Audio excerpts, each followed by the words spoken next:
नमस्कार प्यारे बच्चों। अभी कुछ दिनों से बहुत ही चर्चा हो रही थी लोकसभा अध्यक्ष यानी कि लोकसभा स्पीकर के बारे में। क्या है मुद्दा? क्यों ऑपोजिशन पार्टी द्वारा नो कॉन्फिडेंस मोशन लगाया गया है? क्या क्या आरोप लोकसभा अध्यक्ष पर लगाया गया है? लोकसभा अध्यक्ष की शक्तियां क्या हैं, पावर्स क्या हैं, लोकसभा अध्यक्ष ऐसा क्यों कर रही है?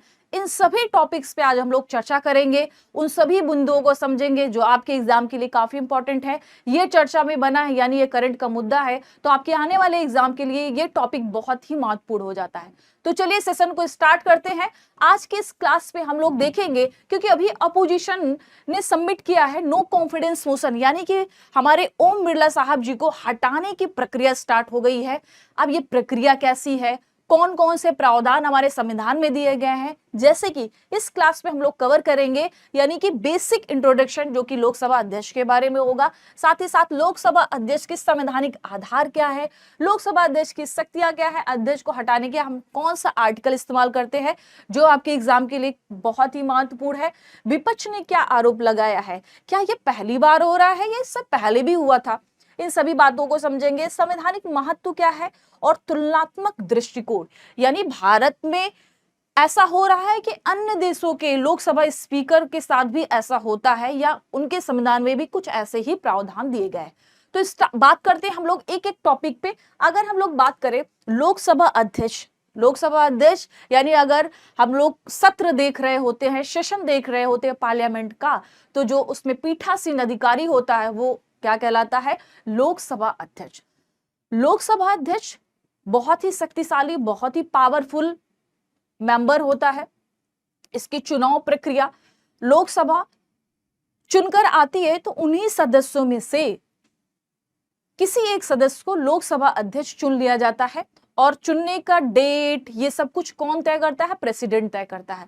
यानी चुने हुए सदस्यों में से ही किसी एक सदस्य को चुन लिया जाता है लोकसभा अध्यक्ष, जिसको बहुत सारी पावर्स दी जाती है। यानी सदन में कौन व्यक्ति कितना टाइम तक बोल सकता है, किन किन मुद्दों पर बोलने का परमिशन दिया गया है। अगर सदन में वित्त आयोग लाया जाता है तो वित्त आयोग के अंतर्गत इस बिल को रखा जाएगा कि नहीं रखा जाएगा, इस सारे जो डिसीजन लेते हैं लोकसभा अध्यक्ष लेता है। सदन को स्थगित करना है, सदन में कोई अगर सदस्य मिसबिहेव कर रहा है तो उसको सदन से बाहर किया जा सकता है, उसको बोलने से रोका जा सकता है। ये सारे यानी कि एक प्रकार से लोकसभा को संतुलित और समुचित व्यवहार करने के लिए जिम्मेदार होता हमारा लोकसभा अध्यक्ष, यानी जिसे हम लोग स्पीकर ऑफ लोकसभा बोलते हैं।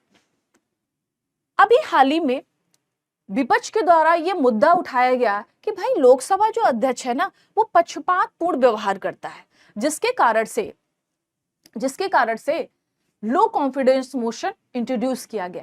अगर हम लोग बात करें लोकसभा अध्यक्ष का, तो इसे सदन का संरक्षक माना जाता है। यानी सदन लोकसभा सत्र को समुचित तरीके से, है ना, व्यवस्थित तरीके से चलाने के लिए लोकसभा की इंपॉर्टेंस बहुत अधिक होती है। निष्पक्षता की अपेक्षा, यानी जो भी इस पद पर बैठा होता है उससे उम्मीद की जाती है कि भाई निष्पक्षता पूर्वक आप काम करोगे, आप पक्ष विपक्ष दोनों की बातें सुनोगे, दोनों को समान बोलने का अधिकार दोगे, जो भी देश के लिए महत्वपूर्ण होगा, जो हमारे देश के लिए महत्वपूर्ण होगा, उस पर चर्चा करने का आप पर्याप्त समय दोगे। हाल ही में अविश्वास प्रस्ताव हटाने का प्रस्ताव चर्चा में है, जिस कारण से ये टॉपिक मुझे आपको पढ़ाना पड़ रहा है। अब प्रश्न क्या है, क्या स्पीकर पूर्णतः निष्पक्ष होता है? एक क्वेश्चन है भाई, क्या स्पीकर पूर्णतः निष्पक्ष होता है? अगर हम लोग स्पीकर की बात करें तो लोकसभा का जो अध्यक्ष होता है वो सत्ता पक्ष का व्यक्ति होता है, क्योंकि हम लोकसभा स्पीकर चुन रहे होते हैं तो हम लोग बहुमत से चुनते हैं, और बहुमत किसकी होती है? सरकार की होती है। इस वजह से जिस पार्टी की सरकार होती है उसी पार्टी का लोकसभा अध्यक्ष भी होता है। और कई बार, आज की बात नहीं है, कई बार ये आरोप लगाया जाता है कि लोकसभा अध्यक्ष पक्षपातपूर्ण व्यवहार करता है, जो अभी हाल ही में नो कॉन्फिडेंस मोशन के अंतर्गत ये सारी बातें हमें देखने को मिली। अगर हम लोग बात करें कि लोकसभा अध्यक्ष का संवैधानिक आधार क्या है, तो आर्टिकल 93 अगर हम संविधान में देखें तो आर्टिकल 93 जिसमें लोकसभा के अध्यक्ष और उपाध्यक्ष इनकी बात की गई, इनके चुनाव प्रक्रिया की बात की गई। चुनाव का डेट ये सब कौन तय करता है? ये डेट तय करता है प्रेसिडेंट। कौन तय करेगा बेटा? प्रेसिडेंट तय करता है कि डेट कब चुनाव होगा, ये सारे प्रावधान। अगर अध्यक्ष का चुनाव कर लिया जाता है तो उपाध्यक्ष के चुनाव का डेट कौन तय करता है? अध्यक्ष करता है। करेक्ट। लोकसभा द्वारा निर्वाचित सदस्य होना चाहिए, साधारण बहुमत द्वारा इसको चुना जाता है। और ये कब तक अपने पद पर रहेगा? जब तक सरकार रहेगी। जब तक सरकार रहेगी तब तक ये अपने पद पर बना रहेगा। ठीक है, ये पॉइंट्स आपको ध्यान में रखने हैं। अगर हम लोग बात करें कि अध्यक्ष की शक्तियां क्या क्या पावर्स हैं इसके पास, जैसे मैंने पहले ही आपसे बताया बहुत ही पावरफुल है। हमारे संसद के लोकसभा को बहुत ही समुचित समन्वय वे से ये आगे बढ़ाता है। वहां पे रूल रेगुलेशन जो भी संसदीय कानून बनाए जाते हैं उनको समुचित तरीके से ये लागू कराता है। जैसे कि सदन की कार्यवाही का संचालन, अगर सदन में कार्यवाही हो रही है तो निश्चित तरीके से हो जाना चाहिए, ये इसका कर्तव्य होता है, यानी अनुशासन बनाए रखना। प्रश्नकाल का संचालन जो कि 11 से 12 बजे का समय होता है। मनी बिल को प्रमाण देना, है ना, यानी मनी बिल अगर आर्टिकल 110 सदन में लाया जा रहा है तो क्या ये जो बिल लाया गया है ये 110 के अंतर्गत रखा जाएगा, यानी कि ये मनी बिल है या नहीं, उसके अस्तित्व पर क्वेश्चन मार्क लगा रहता है। उसको क्लियर कौन करता है? लोकसभा अध्यक्ष। कास्टिंग वोट, यानी कि सदन में अगर बराबरी पर वोट होता है, 50-50% पर वोट टाई हो जाता है तो निर्णायक मत देने का अधिकार किसके पास होता है? लोकसभा अध्यक्ष के पास होता है। 10वीं सूची में है दल बदल कानून, यानी दल बदल कानून के अंतर्गत कोई भी सदन का कोई सदस्य है उसको सदस्य से अयोग्यता घोषित करने का अधिकार किसके पास है? ये लोकसभा अध्यक्ष के पास होता है, यानी कि 10वां जो 10th शेड्यूल में दिया गया है। अब अध्यक्ष को पद का हटाने का प्रावधान कौन सा है? आर्टिकल 1994 का सब क्लॉज सी। तो ये इंपॉर्टेंट आर्टिकल है, याद रखिएगा, आर्टिकल 94 का सब क्लॉज सी, जिसमें अध्यक्ष और साथ ही साथ उपाध्यक्ष को हटाने का प्रावधान दिया गया है। करेक्ट। दूसरी बात, क्या क्या शर्तें हैं? ऐसा नहीं कि किसी का मूड खराब हुआ सदन के किसी भी सदस्य का और उसका मूड खराब हुआ, उसने कहा भाई आज हम लोकसभा स्पीकर को हटाएंगे, ऐसा नहीं है। इसके लिए प्रॉपर प्रोविजन दिया गया है। एक निश्चित तरीके से प्रक्रिया को पूरी की जाती है, जिसमें पहली प्रक्रिया है कि लोकसभा स्पीकर को 14 दिन पहले सूचना देना पड़ेगा कि सर आपके खिलाफ हम नो कॉन्फिडेंस मोशन लाने वाले हैं, सतर्क रहिएगा। दूसरा, लोकसभा के कुल सदस्यों को बहुमत से पारित होना चाहिए, है ना, वो भी प्रभावी बहुमत। कैसा होना चाहिए? प्रभावी बहुमत होना चाहिए, राइट। तीसरा, प्रस्ताव पर चर्चा के समय अध्यक्ष पीठासीन नहीं होते, यानी कि अगर इनको हटाने की प्रक्रिया संसद में चल रही है, उस दिन डिस्कशन हो रहा है, जो भी आरोप लगाए गए हैं लोकसभा स्पीकर पर, तो उस दिन वो पीठासीन अधिकारी नहीं रहेंगे। हालांकि वो सदन में बैठकर अपनी बात बोल सकते हैं, अपने यानी जो आरोप लगाए गए हैं उसके खिलाफ बोल सकते हैं कि भाई मैंने ऐसा नहीं किया था, मैंने पक्षपातपूर्ण व्यवहार नहीं किया, यानी अपनी सफाई में सारी बातें बोल सकते हैं। एज अ मेंबर वो वोट भी कर सकते हैं। लेकिन यहाँ पर एक पॉइंट याद रखिएगा, कास्टिंग वोट यानी कि निर्णायक मत देने का अधिकार इनको यहाँ पर नहीं दिया जाएगा। ये सबसे जरूरी बात याद रखिएगा, यानी कि निर्णायक मत नहीं देंगे। करेक्ट, ये याद रखिएगा, निर्णायक मत नहीं देंगे। ठीक है बेटा, ये सुपर इंपॉर्टेंट है। अब जो नो कॉन्फिडेंस मोशन लाया गया है, बेसिकली ये लाया जाता है सरकार के खिलाफ भी लाया जाता है। ऐसा नहीं कि लोकसभा स्पीकर के खिलाफ ही लाया जाता है, ये सरकार के खिलाफ भी लाया जाता है। कौन से आर्टिकल का प्रयोग करके? 75 सब क्लॉज 3। इससे क्या होगा? अगर नो कॉन्फिडेंस मोशन सदन में पास करा लिया जाता है तो सरकार गिर जाती है, यानी सरकार को अपनी सत्ता छोड़नी पड़ती है। अगर ये पास हो गया तो सरकार गिर जाएगी, यानी कि उसको सत्ता अपना छोड़ना पड़ेगा। ये नो कॉन्फिडेंस मोशन लाया गया है, ये अध्यक्ष के खिलाफ भी लाया जाता है। कौन सा आर्टिकल का प्रयोग करके? आर्टिकल 94, जो कि मैंने पहले ही बताया था। और ये याद रखिएगा कि इसके अंतर्गत 94 के अंतर्गत अगर इनको हटा भी दिया जाएगा तो एक नया अध्यक्ष चुना जाएगा। अगर नो कॉन्फिडेंस मोशन पास हो गया तो लोकसभा स्पीकर को हटाकर कोई दूसरा स्पीकर लाया जाएगा, फिर उसके लिए चुनाव होगा। करेक्ट, ये बातें आपको ध्यान में रखनी है।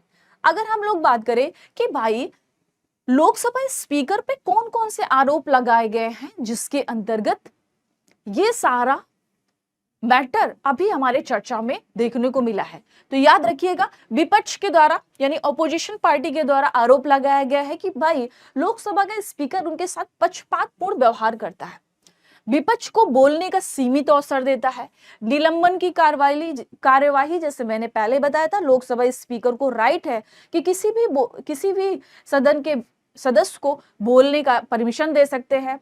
अगर समय नहीं है, समय का अभाव है, तो उसे नहीं भी बोलने देंगे और उसको बीच में टोककर उसको बिठा भी सकते हैं। यानी सारा डिसीजन कौन लेता है? लोकसभा स्पीकर लेता है।